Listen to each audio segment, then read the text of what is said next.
म्हणे हेच करावे निरासे, बळी संतापाशी द्यावा जीव. पूर्व पुण्य जरी होती सानुकूळ, अंतराय मूळ नुपजे तेथे. नमोस्तुनंताय सहस्रमूर्तये, सहस्रपादास शिरोर्भावे. सहस्रनाम्ने पुरुषाय शाश्वते, सहस्रकोटिपधारिणे नमः.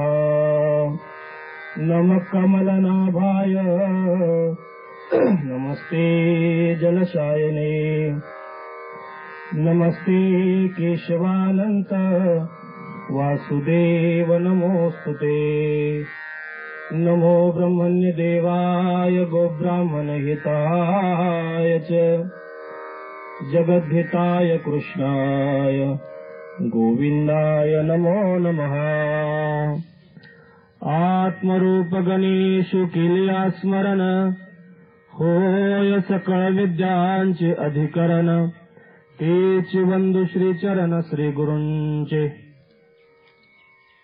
जेथे जावे तेथे कपाळ सरिसे, लाभतो विशेष संत संगी. प्रस्तुत प्रवचन रूपी सेवेकरता निवडलेला अभंग संत श्रेष्ठ वैराग्यमूर्ती जगद्वंदनीय जगद्गुरु श्री संत तुकोबराय यांचा हा 4 चरणाचा राहू द्या शेवट घालू. यांचा हा 4 चरणाचा संत संगतीचं महत्व सांगणारा आणि मनुष्य जीव जगत असताना प्रारब्ध कर्म कसं त्याच्याबरोबर असतं, प्रारब्ध वाचून जीव जगू शकत नाही याचं वर्णन करणारा अत्यंत उत्तम गोड चिंतनी अभंग आज या ठिकाणी सेवेकरता निवडलाय. तुकोबाराय या अभंगामध्ये असं म्हणतात, जेथे जावे तेथे. जेथे म्हटलं का तेथे, म्हणजे त्याच्या वाचून ते राहू शकत नाही. ज्याप्रमाणे अग्नीच्या ठिकाणी दाहकता असते, पृथ्वीच्या ठिकाणी कठीणपणा असतो, पाण्याच्या ठिकाणी पातळपणा असतो, त्याप्रमाणे तुकोबाराय म्हणतात जेथे जावे तेथे कपाळ म्हणजे प्रारब्ध हे माणसाच्या बरोबर असतं, त्याच्या वाचून तो जीवन जगू शकत नाही. हो, मग प्रारब्ध वाचून जीव जगू शकत नाही. मग महाराज सांगतात जेथे जातो तेथे त्याचं प्रारब्ध त्याच्या बरोबर असतं. मग असं जीवन जगत असताना तो पारमार्थिक जीवन जगो अथवा प्रापंचिक जीवन जगो, जीवन जगत असताना जर त्याचं पूर्वपुण्य जर सानुकूळ झालं तर महाराज सांगतात त्याला संतांची संगती होते. आणि संतांची संगती जर झाली तर त्याला विशेष लाभ होतो. म्हणजे त्याला परमार्थाचा मार्ग असेल, भगवत प्राप्तीकडे जाण्याकरता त्याला विशेष लाभ होतो. महाराज म्हणतात पूर्वपुण्य जरी होय सानुकूळ, अंतराय मूळ नुपजे तेथे. आणि प्रापंचिक जीवनामध्ये महाराज सांगतात हे भाग्य नाही. कोणतं भाग्य तरी नव्हे, धन दारा पुत्र हे भाग्य नव्हे. मग भाग्य काय असेल तर ती संतांची संगती, पारमार्थ, भगवत नामस्मरण, भक्ती हे भाग्य आहे. व्यावहारिक जीवनामध्ये मोठी संपदा मिळाली म्हणजे ते त्याचं भाग्य नव्हे. भाग्य तरी नव्हे, धनपुत्र दारा बिकट वासबरा संतापायी. आणि मग शेवटी महाराज सांगतात तुम्हाला मिरासी करायचीच असेल, वतन करायचंच असेल तर कोणतं करा. तर महाराज सांगतात तुका म्हणेची करावी मिरासी, बळी संतापाशी द्यावा जीव. पूर्व पुण्य जरी होय सानुकूळ, अंतराय मूळ नुपजे तेथे. असा हा अभंगाचा सरळ सरळ भावार्थ. आज ज्या कार्यक्रमानिमित्त आपण सर्वजण एकत्रित जमलोय त्याचं औचित्य तुम्हाला सर्वांना पत्रिकेच्या द्वारा, निमंत्रणाच्या द्वारा माहीत आहे. तरी सांगणं हे वक्त्याचं आद्य कर्तव्य असतं. याप्रमाणे आज कैलासवासी भागवत आनंदा खेत्री व त्याचप्रमाणे शांताबाई भागवत खेत्री हे दोन्ही दाम्पत्य आज यांना जाऊन आपल्यातून 10 दिवस पूर्ण होत आहे. हा म्हणजे तुमचं लक्ष आहे का नाही पात्र आहे. नाही तर माझं एकट्याचं चालायचं आणि तुमचं लक्ष नाही असं नको आहे. यांना आज आपल्यातून जाऊन 1 वर्ष पूर्ण होत आहे आणि ही खूप भाग्याची बात आहे.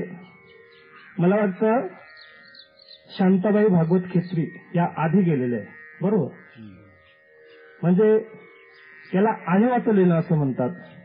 नवऱ्याच्या आधी पत्नी जाणं त्यालाही भाग्य लागत असतं आणि पत्नी गेल्यानंतर पतीही जास्त दिवस नाही, 5-6 दिवसानंतर लगेच त्यांचाही देह या ठिकाणी गेलेला आहे. आणि म्हणून आपल्या हिंदू धर्मसंस्कृतीनुसार मनुष्य जे जगत असताना त्याला काही विधी सांगितलेले असतात. ते विधी काही जन्माच्या पूर्वी असतात, काही जन्म झाल्यानंतर असतात आणि काही मृत्यूनंतर असतात. जे काही 16 संस्कार आहेत ते 16 संस्कार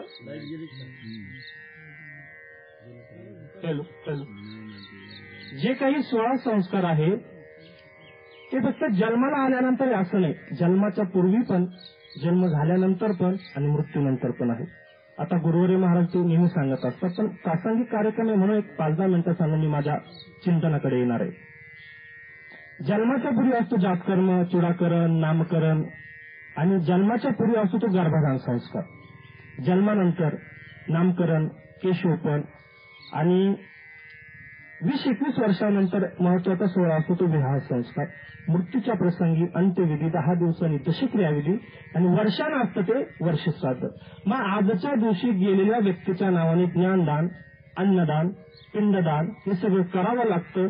केलंच पाहिजे का, काय करायची गरज आहे, याच्यावर अनेक लोक शंका कुशंका घेतात, पण ते केलं पाहिजे. शास्त्र सांगते, शास्त्राच्या नियमाप्रमाणे आजच्या दिवशी केलेलं अन्नदान, आजच्या दिवशी केलेलं पिंडदान, आजच्या दिवशी केलेलं द्रव्यदान याचं पुण्य हे पितरांना मिळत असतं आणि पितर ही संतुष्ट होत असतात. कारण बघा, प्रापंचिक माणसाला पहिलं असतं ते कुलदैवत, त्यानंतर असतं ग्रामदैवत आणि असतं पितृदैवत. ही तिन्ही आपल्याला संतुष्ट ठेवावं लागतात. बघा, गावची यात्रा असते, मग ती देवाची असेल, देवीची असेल, त्याला कुलदैवत असं म्हणतात. ती दरवर्षी यात्रा करून आपण त्याला ते कुलदैवत संतुष्ट करत असतो. त्यानंतर ग्रामदैवत असतं, कुलदैवत असतं, तसं पितृदैवत. त्या नियमाप्रमाणे आजची ही प्रवचन रूपी सेवा माझ्याकडे आली.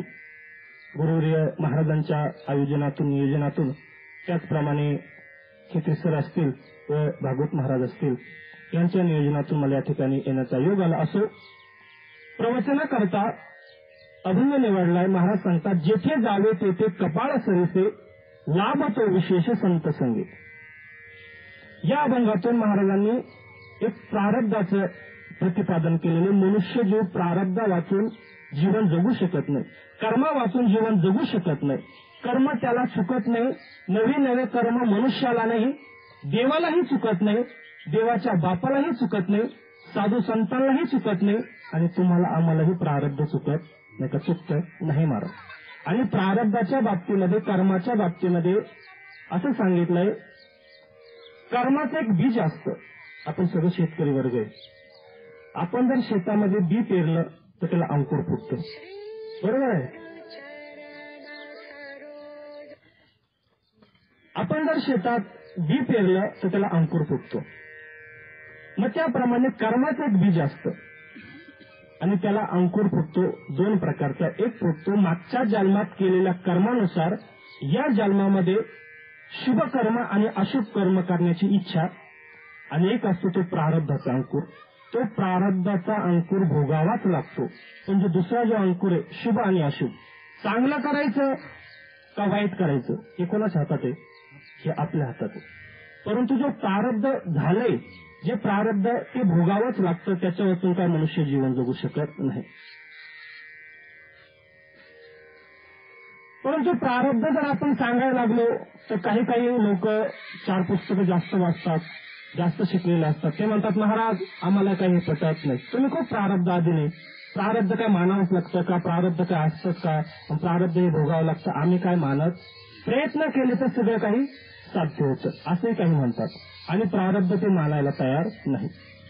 बघा, पण प्रारब्धाची गोष्ट तुम्ही माना अथवा नका मानू, ते भोगावंच. अडाणी माणसं जे शिकलेले नाही, शाळेत गेलेले नाही, सहज जर गावात जर बसले तर चर्चा करतात, बोलतात आणि बोलता बोलता म्हणतात, अरे जसं केलं ना तसं भोगावंच लागतं, किंवा जैसी करणी हे सहज असं म्हणेल. मग हे अडाणी माणसंही बोलतात. का बोलतात त्यांनाही माहित आहे, जे केलं ते भोगावंच लागतं. मी तुम्हाला विचारतो,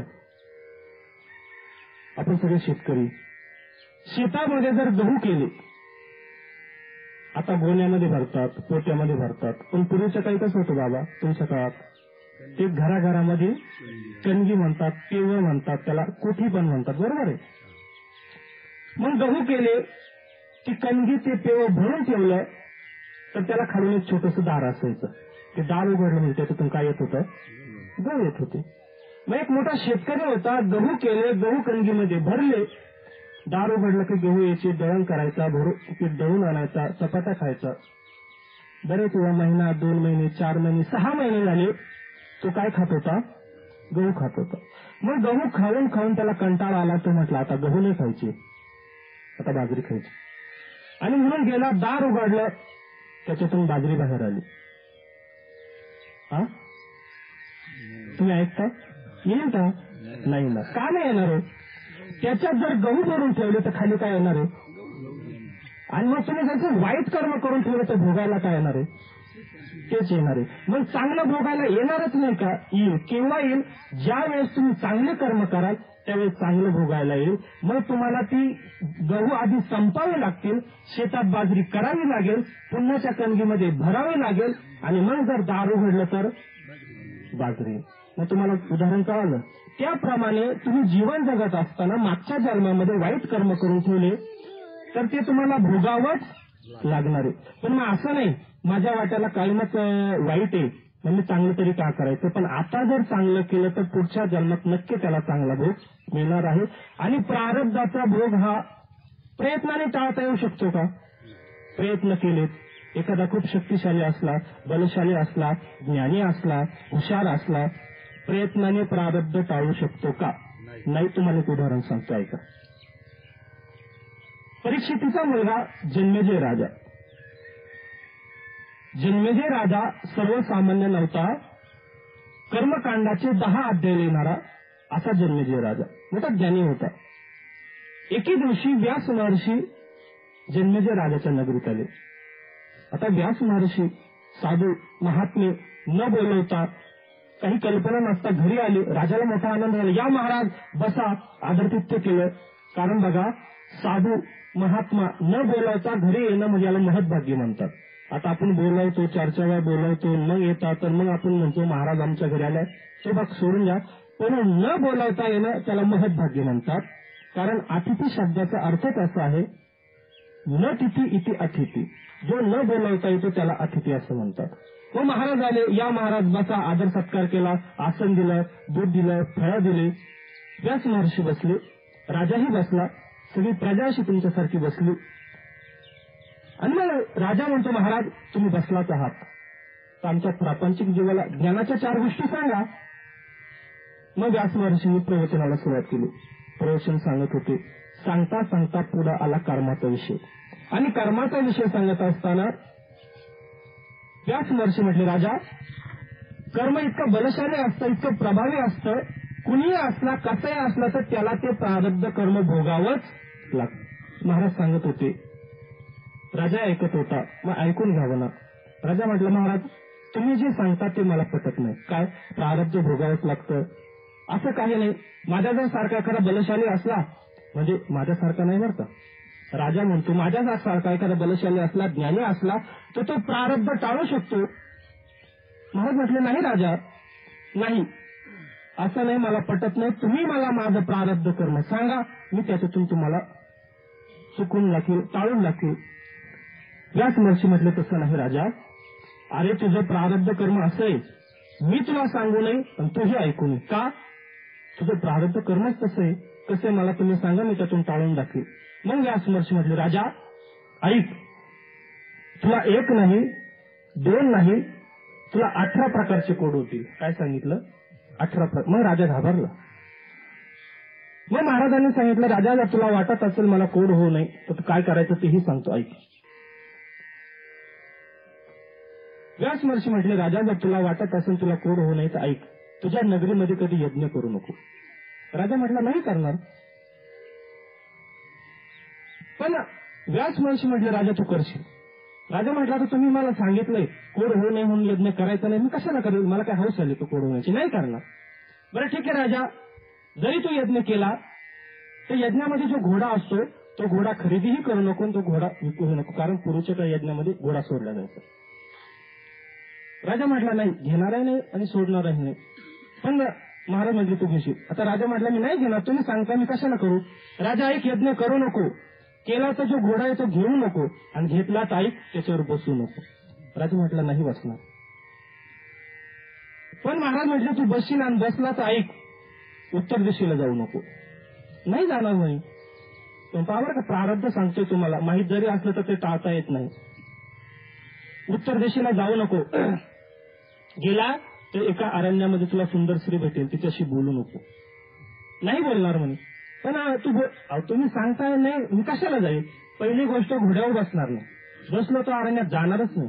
भेटली स्त्री तर तिच्याशी पाहणार नाही, बोलणार नाही. पण महाराज म्हटले तू बोलशील, पण ऐक जरी बोलला तर तिच्याशी लग्न करू नको. केलं लग्न तर तिला पट्टराणी करू नको. पण तू करशील म्हणे आणि केलं तर ज्या काला तू नगरीमध्ये यज्ञ करणारे तिला घेऊन बसू नको. बसवलं तर यज्ञाकरता लागणारे जे ब्राह्मण आहे ते म्हातारे ब्राह्मण बोलू, तरुण ब्राह्मण बोलू नको. पण राजा तुला म्हातारे ब्राह्मण भेटणार नाही, तरुणच भेटतील. त्यांच्याकडून चुकलं तर त्यांना मारू नको. पण त्यांच्याकडून चुकेल, राग आला तो मारू नको. जर मारलं तर जसे 18 ब्राह्मण मरतील तसे तुला 18 प्रकारचे कोड होतील सांगितलं. पण राजा जरी कोड जर झाले तर ते घालवण्याकरता काय कर, ज्यांनी कधी मुखाने असत्य खोटं बोललेले अशा महात्म्याकडून, अशा साधूकडून, आणि ज्यांनी कधी हाताने परिग्रह घेतला नाही, द्रव्य घेतलं नाही, अशा महात्म्याकडून तू जर महाभारत ऐकलं तर तुझे 18 प्रकारचे कोड निवृत्त होतील. पण राजा महाभारत ऐकताना शंका करू नको, कुशंका करू नको, तुझे 18 कोड निवृत्त होतील. राजा म्हटलं नाही. सगळं ठरलं. 2-3 महिने झाले, 4 महिने झाले, 6 महिने झाले, सांगितलं होतं यज्ञ करायचं नाही. मग राजाने नगरीमध्ये जाऊन दिली, ऐका का यज्ञ करायचा नाही. बरं राजाला नसलं करायचं तर नसू दे, करू दे, आम्ही केल्यानं काय बिघडलंय. मग राजाला आता तेच निर्माण झालं, काय करायचं. कारण बघा, जो व्यासपीठावरचा माणूस असतो, समाजातला माणूस असतो, त्याच्याकडून जर काही चुकलं तर लोक काय काय बोलतात आणि काय काय सांगतात हे काय मी सांगायची गरज नाही.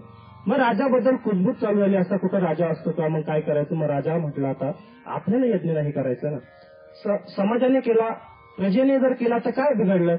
यज्ञाला परवानगी दिली. पावर का यज्ञ करायचा नव्हता, यज्ञ झाला. यज्ञ करता जो घोडा होता तो घोडाही घेतला. एके दिवशी राजा घोड्याजवळ गेला, सांगितलं होतं घोड्यावर बसायचं. राजा म्हटलं घोड्यावर बसून उत्तर दिशेला जायचं नाही ना, पूर्व दिशेला गेलं तर काय बिघडणार आहे. बसला घोड्यावरती, गेला उत्तर दिशेला, ते पूर्व दिशेला. पण घोड्याने कधी तोंड फिरवलं आणि घोडा कधी उत्तर दिशेला गेला राजाला कळालंच नाही. याला प्रारब्धाचं येणं म्हणतात.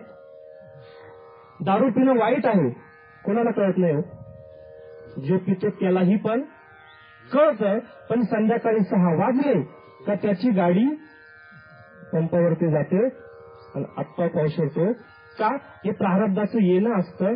राजाचा घोडा उत्तर दिशेला गेला, एका अरण्यामध्ये सुंदर स्त्री भेटली, सांगितलं होतं बोलू नको, बोलला, लग्न केलं. आणि मग नगरीमध्ये आणल्यानंतर जो यज्ञ करायचा होता, यज्ञाला ब्राह्मण म्हातारे बोलायचे भेटले नाही, तरुण ब्राह्मण भेटले.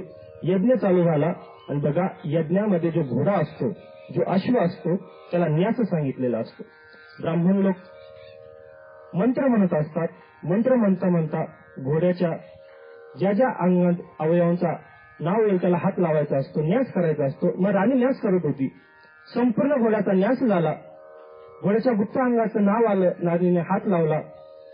तिथं जे ब्राह्मण बसलेले होते ते हसले, समाजही हसला. राजाला राग आला. सशस्त्र पडलेले होते, उच्चलन एका एका फटक्यामध्ये 18 ब्राह्मण मारले. जसे 18 ब्राह्मण मेले तसे राजाला 18 प्रकारचे. मग राजा घाबरला. अरे बापरे, आता सांगितलं होतं ज्यांनी कधी हाताने परिग्रह घेतला नाही, जे कधी असत्य बोलले नाही, अशा महात्म्याकडून, अशा साधूकडून जर तू महाभारत ऐकलं तर राजा तुझे 18 प्रकारचे कोण निवृत्त होतील. शोधलं, वैशंपायन ऋषी सापडले आणि महाभारताला सुरुवात झाली. 1 पर्व, 2 पर्व, 17 पर्व झाले. राजाचे 17 कोड निवृत्त झाले. शेवटचा पर्व सांगत होते, सांगितलं होतं शंका करायची नाही. शेवटच्या भरात महाभारताचं वर्णन या वैशंपायन ऋषी सांगत होते. राजा युद्ध चालू होतं, भीम किती शक्तिशाली, अर्जुन किती शक्तिशाली. भीम असा रथ उचलायचा फेकून द्यायचा, हत्ती उचलायचा फेकून द्यायचा. मग सांगत होते, ऐकून घ्यावं ना. राजा म्हटला, महाराज असं कुठं असतं का? हत्ती कोणी उचलू शकतो का? रथ कोणी उचलू शकतो का? राजा, अरे पूर्वी सगळं शक्य होतं, दिव्य दृष्टीने दाखवलं, पण शंका केली. राजाचा एक पोट तसाच राहिला. कशा करता सांगितलं तुम्हाला? प्रारब्धाची गती माहीत असली तरी टाळता येत, प्रारब्ध कर्म भोगावंच लागतं. नाथ महाराज पण म्हणतात, केले कर्म झाले हेची भोगा आले, उपजले मेले ऐसे किती. कित्येक आले कित्येक गेले, प्रारब्धाचा भोग कोणालाही चुकला नाही.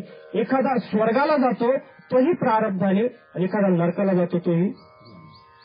एखादा उच्च कुळामध्ये जन्माला येतो तोही प्रारब्धाने, एखादा नीच कुळामध्ये जन्माला येतो तोही त्याच्या प्रारब्धाने. कोणाला वाटतं गरीब कुटुंबात जन्माला नाही, पण प्रारब्धाची गती त्याला तिथं घेऊन जात असते.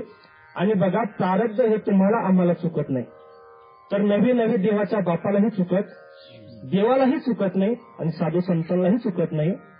माऊलीने खूप गोड वर्णन केले. माऊली असं म्हणतात, कर्मी दशरथ वियोगे मेला, कर्मी श्रीराम वनवासी गेला, कर्मी रावण क्षय पावला, वियोग घडला सीता देवी, कर्मी मनमथ झाला से राख.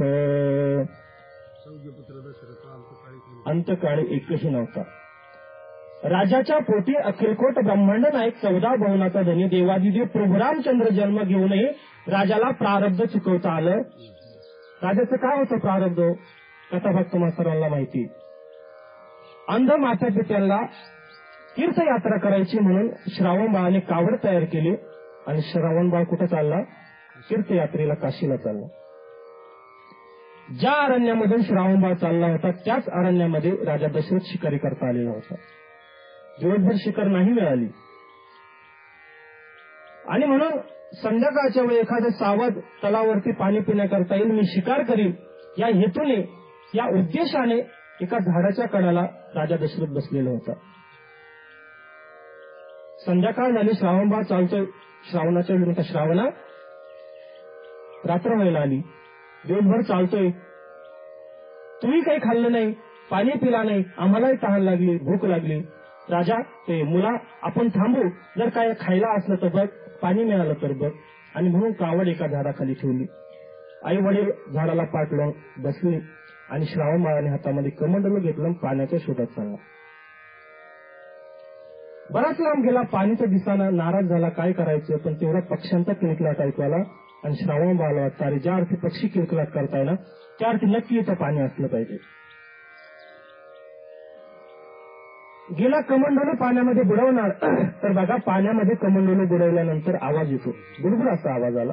आणि राजा दशरथाला वाटलं काहीतरी प्राणी, काहीतरी सावध आलंय. आणि राजा शब्दविधी होता, अंधारामध्ये बाण सोडला, जसा बाण सोडला तसे श्रावणाच्या छातीमध्ये येऊन लागला, ओतला. ऐका असा आवाज झाला, राजाच्या कानावरती आवाज गेला, राजा घाबरला. अरे बापरे, कोणाच्या तरी मनुष्याची आपल्या हत्या झाली, पळत आला, पाहतो डोक्याला शेंडी, जाणव धोतर नसली, आपल्याकडून ब्रह्महत्या या ठिकाणी झाली.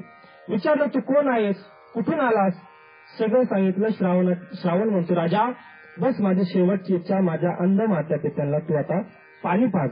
बघा ती पूर्वीच्या काळी कविता होती, मला नव्हती अभ्यासाला, पण गुरुवर्य महाराज नेहमी म्हणतात ती. शराला तो धावून आला काळ, विवळला श्रावण बाळ,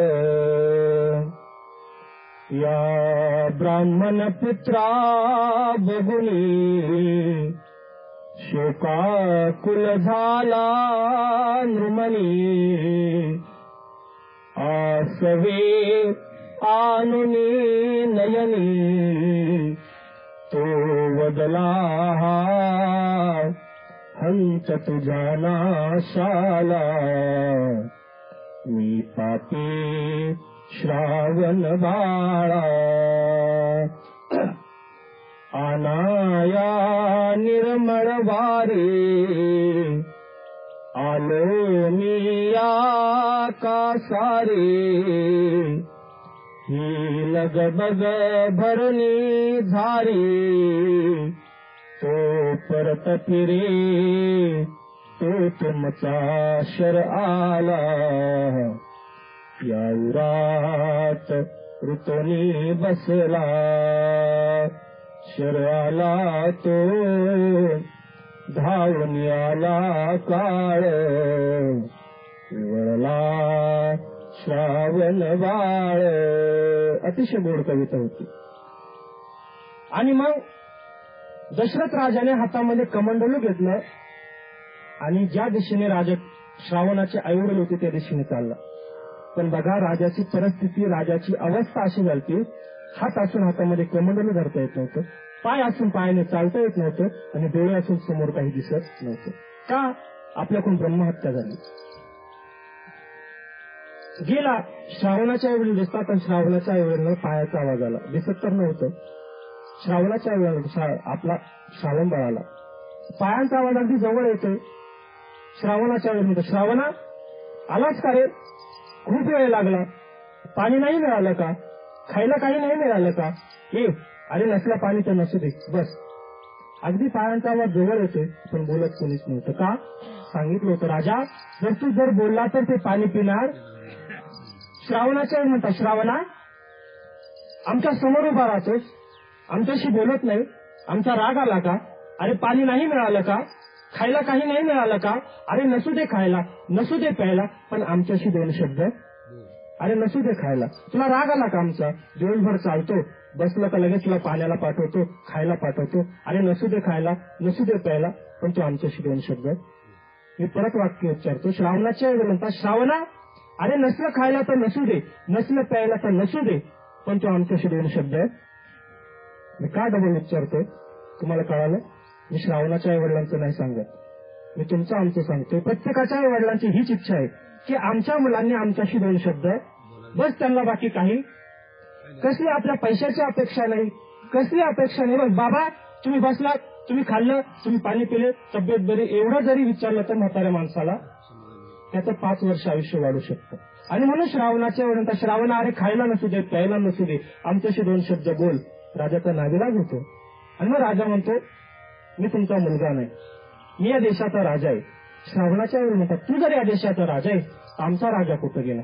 सांगितलं तुमचा राजा माझ्याकडून गतप्राण झालाय, बस त्याची शेवटची इच्छा तुम्ही पाणी पितील नाही. श्रावणाच्या वेळी म्हणतात श्रावणा अरे आमच्या मुलाला मारतोस, आम्हाला पाणी पाजतोस, ऐक आम्ही तर पाणी पित नाही, आम्ही आमच्या पुत्र सुखाने मरतोय, पण राजा तुझ्याही अंतकाळी तुला 1 नाही 2 नाही 4 मुलं असतील, पण अंतकाळी कोणीही जवळ नसणार. राजाला झालेला शाप हे प्रारब्ध कर्म पोटी प्रभू रामचंद्र अवतार घेऊनही चुकवता आलं. राजाची ताकद किती होती? राजा स्वतःचा रथासह स्वर्गामध्ये जायचा, इंद्राला मदत करायचा, इतकं शक्ती होती, सैन्य होतं, सगळं काही असताना प्रारब्ध चुकलं नाही. बरोबर आहे. मग मला सांगायचं देवाच्या बापालाही प्रारब्ध चुकत नाही, साधू संतांना तर चुकतं काय? साधू संतांनाही प्रारब्ध करणे चुकत नाही. मी तुम्हाला एक उदाहरण सांगणार आहे. वेळ आहे ना आपल्याकडे 11 वाजेपर्यंत? प्रारब्ध कर्म साधू संतांनाही चुकत नाही. सदन कसा आहे तुम्हाला माहित आहे? सदन कसा भगवान त्यांना मदत करायची, कशा करता मदत करायची? संत मालिकेमध्ये त्यांचं वर्णन आलंय. सजन कसया विकू लागे मांस, सजन कसया विकू लागे मांस, माळा सावतास कुरपू लागे, माळा सावतास कुरपू लागे. सजन कसया विकू लागे मांस. भगवान संतांना सजन कसायला मदत करायचा कशामध्ये? मांस विकण्यामध्ये. हे आपल्याला ऐकायला तरी पटतं काय? परंतु जर सेवा भक्ती जर निर्मळ असेल तर भगवान त्याला नक्कीच सहकार्य करतो. आणि भगवान कसं सहकार्य करायचे तर सजन कसा ज्या कालामध्ये मांस विकायचे तर त्यांच्या पारड्यामध्ये वजन नव्हतं. अर्धा किलो 1 किलो असं वजन नव्हतं, तर काय होतं? 40 ग्राम होतं. आणि तो 40 ग्राम काय काम करायचा? एखाद्याने जर 1 किलो मांस मागितलं तर ते शाळीग्राम 1 किलो व्हायचं. एखाद्याने अर्धा किलो मागितलं तर अर्धा किलो व्हायचं. एखाद्याने पावशेर मागितलं तर पावशेरच व्हायचं. एखाद्याने जर अप्पाव मागितलं तर, एखाद्याने छटाक मागितलं तर छटाक नाही घेत कोणी. मग मला सांगायचा मुद्दा, भगवान असं त्याला वजनाच्या रूपाने मदत करायची. ऐका, एके दिवशी ब्राह्मण त्या दुकानासमोरून जात असताना त्यांनी बघितलं, अरे सजन कसायाच्या पारड्यामध्ये शाळीग्राम आहे, स्वतः भगवंताचं हे प्रतीक आहे, स्वतः भगवान आहे, आणि अशी रक्त मांसात लोळतात आली. सजना, आणि तुला काही कळतं का, हे स्वतः भगवान आहे, तू असं रक्त मांसामध्ये लोळतो, हे काही चांगलं नाही. मग सजन कसा म्हणतो, माझ्याकडून चुकलं देवा, तुम्ही यांना घेऊन जा, तुमच्या घरी ठेवा, पूजा करा. आणि मग ब्राह्मण बाने तो शाळीग्राम घेतला, आपल्या घरी गेले. आता ब्राह्मणाची पूजा, धूपन दीपन नैवेद्य सर्व तुपामधलं. शाळीग्राम पंचामृताने धुवून काढला, स्नान घातलं, नैवेद्य दाखवला, सगळं झालं. आणि संध्याकाळी ब्राह्मण देवा झोपले. झोपल्यानंतर 12-1 वाजता देव त्यांच्या स्वप्नात गेले. म्हटले, ब्राह्मण बा उठा, मला माझ्या भक्ताच्या घरी नेऊन गेलं. आता ब्राह्मण बोला वाटलं पडलं असेल काहीतरी स्वप्न, झोपले. परत अर्धा 1 तास झाला, ब्राह्मण बा उठा, मला माझ्या भक्ताच्या घरी नेऊन द्यायला. 2दा झालं, 3दा झालं. मग ब्राह्मण बा म्हटला, देवही काय लबाडे, तिथं रक्ता मांसात लोळत होता, इथं माझ्याकडे धूप दीप नैवेद्य पंचामृताने स्नान घातलंय, इथं राहायचं तर तिकडे नेऊन आला म्हणतो. आणि मग सकाळी ब्राह्मण बा म्हटले, देवा पहाटचा लो द्या, दिवस उगू द्या, तुम्हाला तुमच्या भक्ताच्या घरी नेऊन घालतो. सकाळी उठले आणि गेले. कळालं त्यांनाही सजन कसायचा अधिकार कळाला. म्हणजे सांगितलं की हे देव माझ्याकडे राहायला तयार नाही, तुझा अधिकार खूप मोठा आहे. आणि मग सजन कसायला कळाल्यानंतर सजन कसाने तो बंद केलं, हातामध्ये शाळीग्राम घेतला आणि भगवंताच्या भेटी करता जगन्नाथपूरच्या दिशेने निघाले. दरमजल करीत मुक्काम करीत, प्रत्येक गावामध्ये 1-1 मुक्काम करीत सजन कसाय जगन्नाथपूरच्या दिशेने जात होते. आता 1-2 दिवसामध्ये जगन्नाथपूर येणार. आणि 1 मुक्काम त्यांचा ज्या गावामध्ये पडला, मोठं गाव होतं, पाटलाचा वाडा होता. संध्याकाळचं भजन कीर्तन झालं आणि मग मुक्कामाची सोय त्यांच्या पाटलाच्या घरी करण्यामध्ये आली. जेवण झालं, झोपले. पाटलाची जी पाटलीन होती तिच्या मनामध्ये वाईट इच्छा उत्पन्न झाली, कारण सजन कसा हे अतिशय सुंदर आणि देखणे होते. गेली, सांगितलं, महाराज माझी इच्छा पूर्ण करा. सजन कसाय म्हटले, जायो होते माते दकरी सायास, आम्ही विष्णुदास तैसे नव्हे, तुझी इच्छा पूर्ण होणार नाही. तिला वाटलं घरामध्ये माझे मालक आहेत, पाटील आहेत, त्यांची याला अडचण होत असेल आणि म्हणून गेली. पूर्वीच्या काही ते राजवाड्यामध्ये तलवारी राहायच्या, आता जसे बंदुकी असतात तसे तलवार घेतली, आपल्या पतीचे 1 घाव 2 तुकडे केले. आली, सांगितलं, तुम्हाला ज्यांची अडचण होती आता ते राहिले नाही, माझी इच्छा पूर्ण करा. सांगितलं, परावी या नारी माऊली समान, परावी या नारी रुक्मिणी समान, तुमची इच्छा पूर्ण होणार नाही. आता पतीही गेले, इच्छाही पूर्ण होत नाही.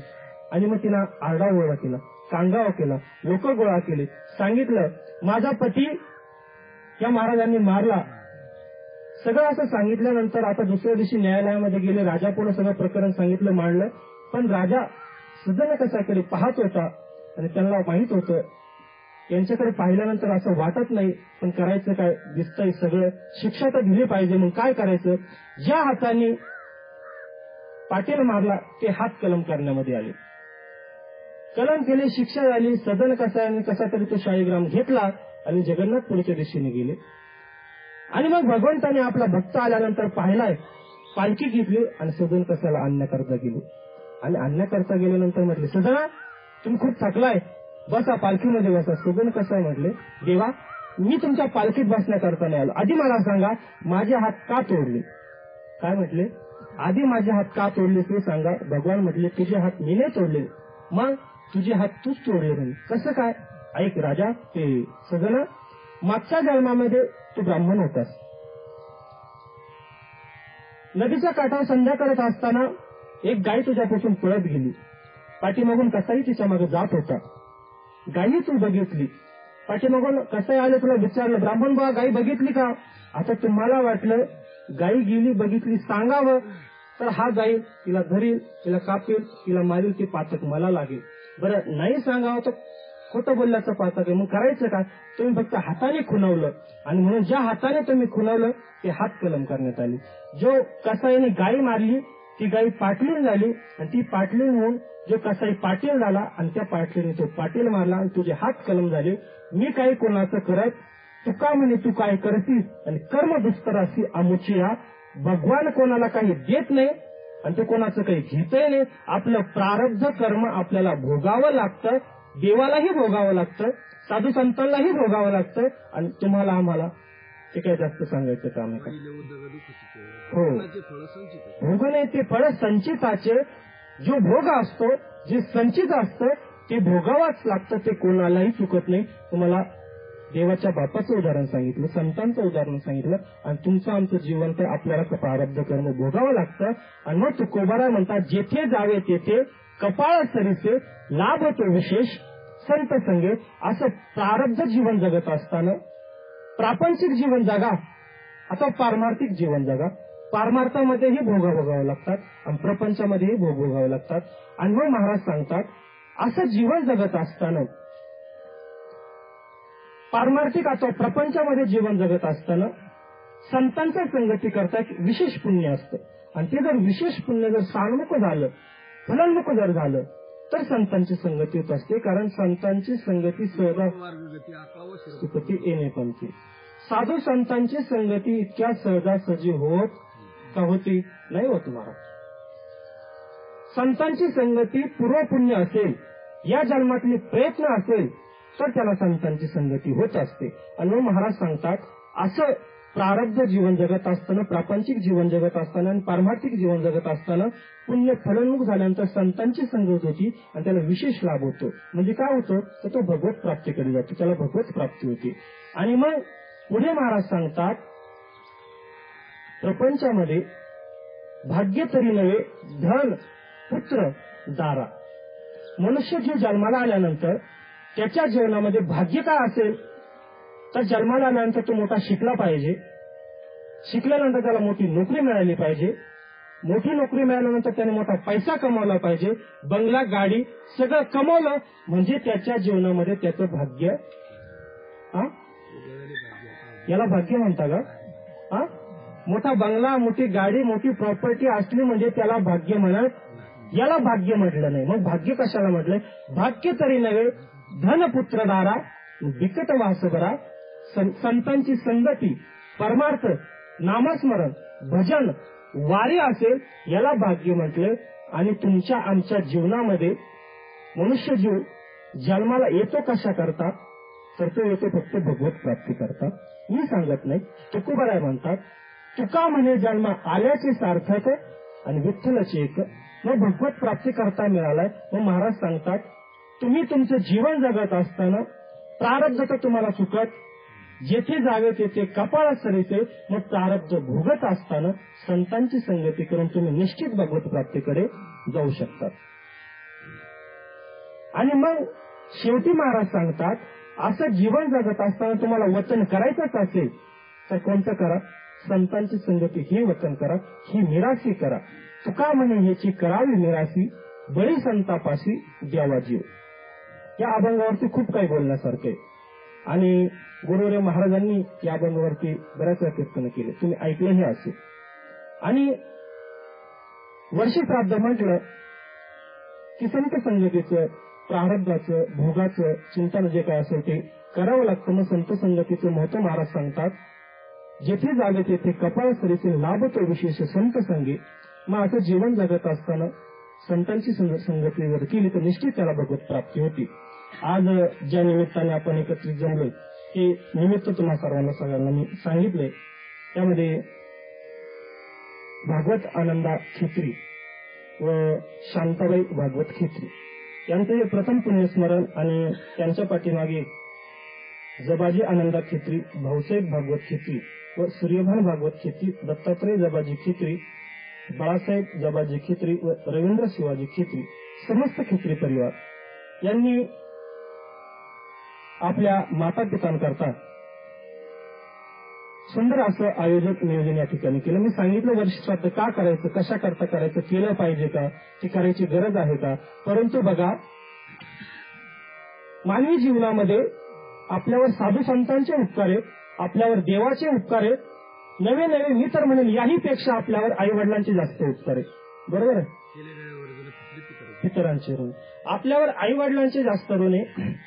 कारण सर्व काही असलं, सगळं काही जरी असलं, पण आई वडील नसते, तिने जगाचा स्वामी जरी असला तर त्याला भिकारी म्हटले. असं म्हटलंय, हे स्वामी तिने जगाचा, आई विना भिकारी. स्वामी तिने जगाचा, आई विना भिकारी. आणि म्हणून आई वडिलांचा आपल्या जीवनामध्ये खूप खूप खूप उपकार आहे. आणि म्हणून उपकाराची परतफेड म्हणून आजच्या दिवशी अन्नदान, ज्ञानदान, द्रव्यदान हे करावं लागतं, ते केलं पाहिजे. त्याप्रमाणे या कुटुंबाने एकत्रित येऊन हे केलंय. आणि मी सुरुवातीलाही सांगितलं, खूप भाग्याची गोष्ट आहे. हे दोन्ही दाम्पत्य अगदी 4-5 दिवसामध्ये हे इहलोकाची यात्रा संपून गेलेली आहे. हे खूप भाग्य लागतं. पत्नीच्या पाठीमागे पतीने जाणं आणि सुरुवातीला पत्नी जाणं यालाही भाग्य लागत असतं. आणि म्हणून या नियमाप्रमाणे हे कुटुंबातून हे दोन्ही दाम्पत्य गेलेले आहे. त्यातून ही प्रवचन रूपी सेवा मला या ठिकाणी करण्याचा योग आलाय. बोलण्यासारखं खूप आहे. आपला वेळही मला वाटतं 1 तास होत आलेला आहे. आणि बोलणारी व्यक्ती आहेत, साहेब आहेत, सरळ आहेत, आधी करून श्रद्धांजली पण होणार आहे. आणि म्हणून मी जास्त वेळ या ठिकाणी घेणार नाही. श्रद्धांजली होतील, त्यानंतर सामुदायिक पसायदान होईल आणि नंतर कार्यक्रमाचा शेवट होईल. थांबलं तर चालेल ना? तुमची परवानगी घेऊ. कुंडलीकर विठ्ठल श्री ज्ञानदेव तुकाराम पंढरीनाथ भगवान की जय. माऊली ज्ञानेश्वर महाराज की जय. जगद्गुरु तुकाराम महाराज की जय.